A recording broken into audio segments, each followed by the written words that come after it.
ಲಕ್ಷ್ಮೇಶ್ವರ ಸಮೀಪದ ಸುರಣಗುಂಡಕೊಪ್ಪದಿಂದ ಭಕ್ತಿಯ ಮಹಾಸಂಭ್ರಮದ ಸುದ್ದಿ.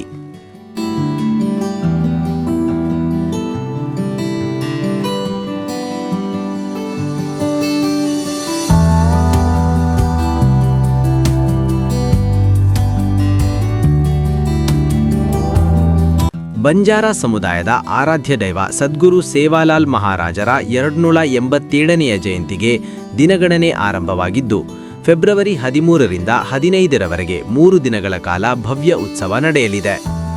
ಈ ಹಿನ್ನೆಲೆ ಮಹಾರಾಷ್ಟ್ರ, ತೆಲಂಗಾಣ, ಆಂಧ್ರಪ್ರದೇಶ ಹಾಗೂ ಕರ್ನಾಟಕದ ವಿವಿಧ ಭಾಗಗಳಿಂದ ಸಾವಿರಾರು ಲಂಬಾಣಿ ಭಕ್ತರು ಸೇವಾಲಾಲ್ ಮಾಲೆ ಧರಿಸಿ ಬರಿಗಾಲಿನಲ್ಲಿ ಪಾದಯಾತ್ರೆ ಮೂಲಕ ಸುರಣಗುಂಡಕೊಪ್ಪದತ್ತ ಸಾಗುತ್ತಿದ್ದಾರೆ. ಜೈ ಸೇವಾಲಾಲ್ ಘೋಷಣೆಗಳೊಂದಿಗೆ ತುಳಸಿ, ರುದ್ರಾಕ್ಷಿ ಮಾಲೆ, ಬಿಳಿ ವಸ್ತ್ರ, ಕೇಸರಿ ಶಲ್ಯ ಧರಿಸಿ ಭಕ್ತರು ಕ್ಷೇತ್ರ ಪ್ರವೇಶಿಸುತ್ತಿರುವ ದೃಶ್ಯ ಎಲ್ಲೆಡೆ ಭಕ್ತಿಭಾವ ಮೂಡಿಸಿದೆ. ತಾಂಡಗಳಲ್ಲಿ ಭಕ್ತಿ ಸಂಚಲನ ಕಾಣಿಸಿಕೊಂಡಿದ್ದು, 9, 11 ಮತ್ತು 21 ದಿನಗಳ ವ್ರತಾಚರಣೆಯೊಂದಿಗೆ ಮದ್ಯ, ಮಾಂಸ ತ್ಯಜಿಸಿ ವ್ಯಾಸನ ಮುಕ್ತ ಜೀವನದ ಸಂದೇಶ ಸಾರುತ್ತಿದ್ದಾರೆ.